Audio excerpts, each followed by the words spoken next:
hello बंधु बान्धवी सकल আজি मैं बनाइছিলো एया दईरे चिकेन मइनो दईरे चिकेन केनेदरे बनालो आपनालोকৰ লগতো शेयर करू भाबिलो हेहे एया मैं याते आधा केजी चिकेन লৈ লৈছো चिकेन खिनि मैं मेरिनेट কৰি লম याते দি দিছো मैं অকনমান হালধি গুৰি আৰু নিমখ সোৱাদ অনুসৰি লৈ লৈছো এইবাৰ মই আধা কেজি চিকেনত মই দি দিম 1 কাপ দই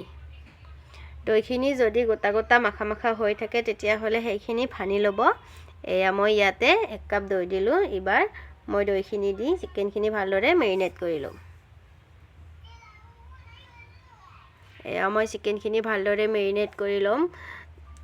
গৰমৰ দিন হলে ফ্ৰিজত থব পাৰে আৰু ঠাণ্ডা দিন হলে ফ্ৰিজত নথলেও হ'ব অকনমান সময় ঢাকনি দি 5-10 মিনিট সময় ঢাকনি দি ৰাখি দিম এইবাৰ মই এইফালে কেৰাহীটো বহাই দিছো কেৰাহীটো বহাই দি ইয়াতে দি দিছো মিঠা তেল যিকোনো তেল ললেই হ'ব মিঠা তেলখিনি গৰম হোৱাৰ পিছত এইবাৰ মই দি দিছো ইয়াতে কাটি লোৱা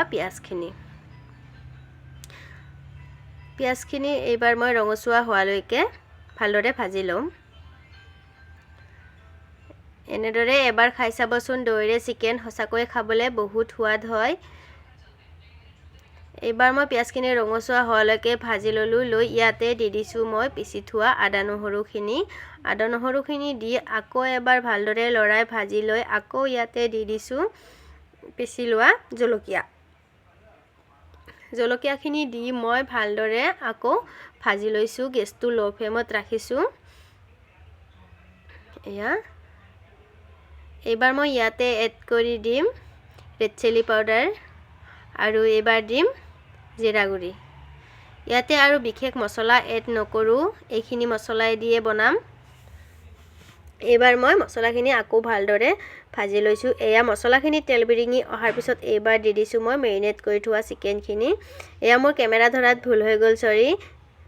পাথিলাকে লব পাহৰি গলো এবাৰ মই চিকেনখিনি বহাই দিছো এবাৰ গেছটো হাই ফ্লেমত দি অকনমান সময় ঢাকনি নিদিয়াকে লৰাই ভাজি লম 5 মিনিট মান সময় যাতে মছলাখিনিয়ে দইখিনিয়ে সকলোখিনি মিক্স হৈ যায় এই অকনমান সময় ভাজি লোৱা হোৱাৰ পিছত এবাৰ মই ঢাকনি দি লো ফ্লেমত দি সিজিবলৈ দিম এয়া মই ঢাকনি গুচাই আকৌ এবাৰ গেছটো হাই ফ্লেমত দি ভালদৰে ভাজি লম লৰাই এবাৰ ইয়াতে এড কৰি দিম কাটি লোৱা আলুখিনি দি মই আকৌ এবাৰ ভালদৰে ভাজি লম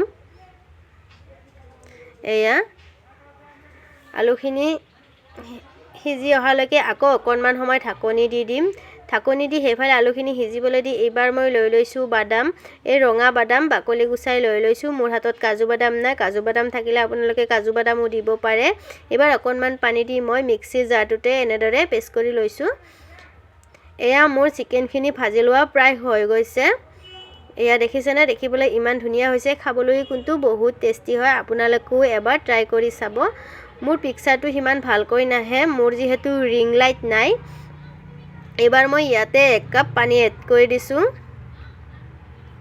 পানীখিনি এড কৰি দি গেছটো হাই ফ্লেমত ৰাখিছো আৰু অকনমান উতাল আহিবলৈ দিম এয়া দেখিছেনে ইমান ধুনিয়া হৈছে বেছি ৰঙা হোৱা নাই কাৰণ মই ইয়াতে দই দিছো এইবাৰ মই দি দিছো পিছি লোৱা বাদামখিনি দি অকনমান সময় ৰাখিয়ে চিকেন ৰেডি হৈ গল খাবলে বহুত টেস্টি হয় মইনো কেনেদৰে বনালো তাকে শেয়াৰ কৰিলো ভিডিওটি চাই যদি ভাল লাগে প্লিজ লাইক কৰিব শেয়াৰ কৰিব আৰু বন্ধু বান্ধৱীৰ সৈতে শেয়াৰ কৰি দিব